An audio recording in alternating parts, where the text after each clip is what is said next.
Hello and welcome muli sa aking kusina. Gagawa tayo ngayon ng biko o sinukmani.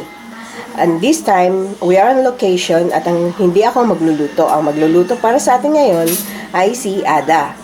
And here are the following ingredients. Sa ating biko, kailangan natin ng 3 cups na coconut milk. And then,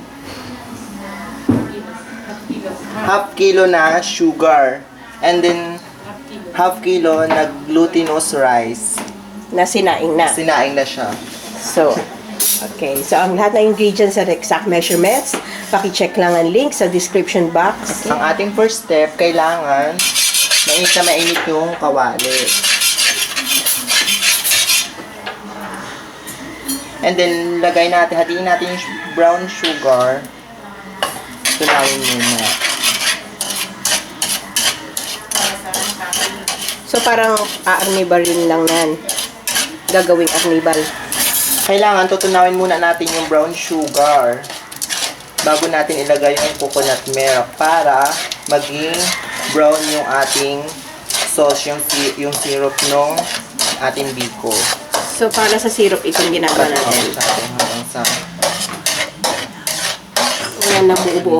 Ayan, pag nakita na natin na medyo wala na yung buong sugar, ilagay na natin yung coconut milk. And then, continue tayo ng halo. So, lahat ng coconut milk, Opo. ilalagay na. Kasama na dyan yung pang syrup. Opo, kasama na dito.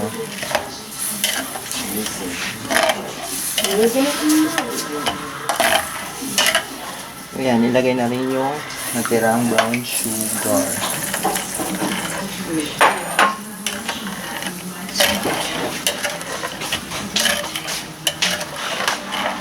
Tapos tutunawin ulit yan. Opo. Palalaputin. Kalalaputin lang dahil lang siyang malapot. So, dapat kailangan kulong-kulo yung ating gata para hindi mahilaw. Para mas malasa yung coco jam.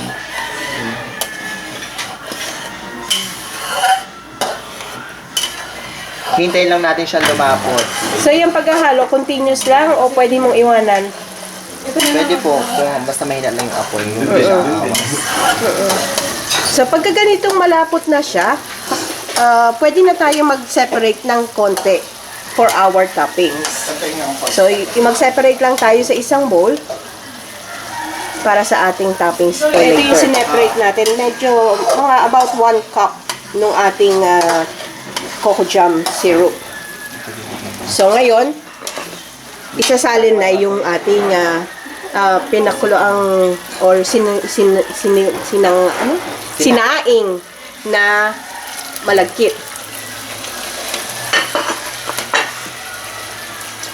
So, dapat maliit lang ang ating apoy. Low heat. And then, continuous lang ang ating paghahalo. So, medyo matagal-tagal na haluan ito.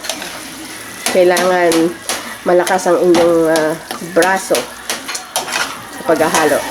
So, ayan, medyo na-absorb na yung syrup ng ating malagkit.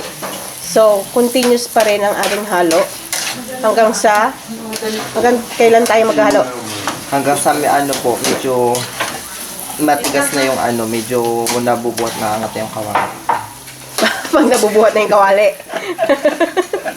Okay. So, ganun na siya kalagkit. So, ayan. Medyo nagmamantika na at saka talagang kumakapit na sa kawali. At sinabi nga, maaangat mo na yung kawali sa sobrang dikit. So, pwede na ito. Ta-transfer na natin to sa isang dish.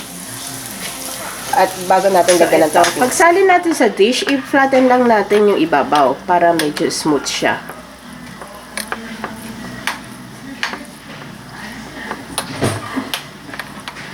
So, meron kayong option. Pwedeng ilagay nyo na yung syrup sa ibabaw sa lahat. Or kung gusto nyo, kung kailan nyo na lang gusto kainin, tsaka nyo lagyan ng syrup. So, for the sake of the video, ilalagay na natin. For the sake of yan.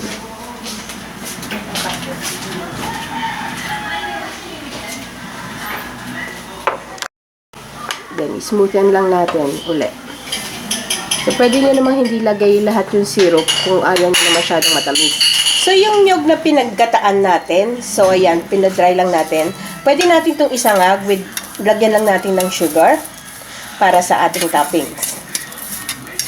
So, isasangag lang natin ito hanggang maging golden brown. So, ito na ang ating finished product, ang ating biko or sinukmani.